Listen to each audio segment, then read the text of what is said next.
সহিংসতাকে না বলুন, এই প্রতিপাদ্যকে সামনে রেখে কেশবপুর আন্তর্জাতিক অসহিংস দিবস 2024 উপলক্ষে মানববন্ধন অনুষ্ঠিত।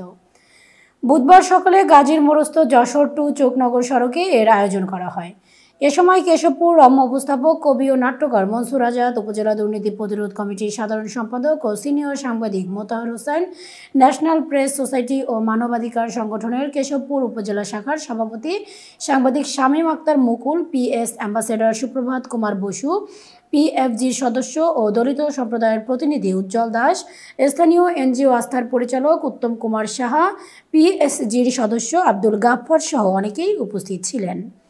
বক্তারা বলেন, সংঘাত নয়, ঐক্যের বাংলাদেশ গড়ি, সহিংসতা বন্ধ করি, সম্প্রীতির বাংলাদেশ গড়ি। আজ আমরা আস্থা উন্নয়ন সঞ্চয় উন্নয়ন সহযোগী কমিটি লিমিটেডের পক্ষ থেকে আমরা এই অহিংসা দিবসে ঘোষণা করি। একত্রতার জন্য অনুরোধ জানাচ্ছি। ভারতীয় উপমহাদেশের অহিংসবাদের প্রাণপুরুষ, যার জন্ম ঘোষণা উপলক্ষে বিশ্ব আন্তর্জাতিক সংস্থায় দোসরা অক্টোবরকে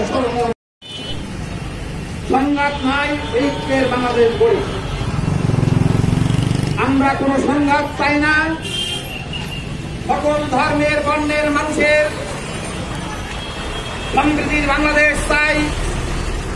সকল ধর্মের বর্ণের জাতিসংঘ এই অহিংস বিশ্ব অহিংস দিবস ঘোষণা করে।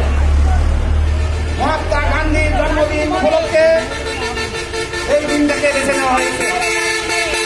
অহিংস আন্দোলনের প্রবক্তা মহাত্মা গান্ধীর জন্মদিন উপলক্ষে 2রা অক্টোবরকে বিশ্ব অহিংস দিবস ঘোষণা করা হয়েছে।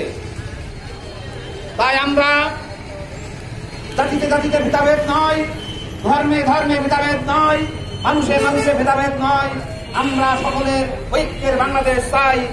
এই আহ্বান রেখে সকলের সুস্বাস্থ্য দীর্ঘায়ু কামনা করে আমি আমার বক্তব্য শেষ করছি। সকলকে ধন্যবাদ।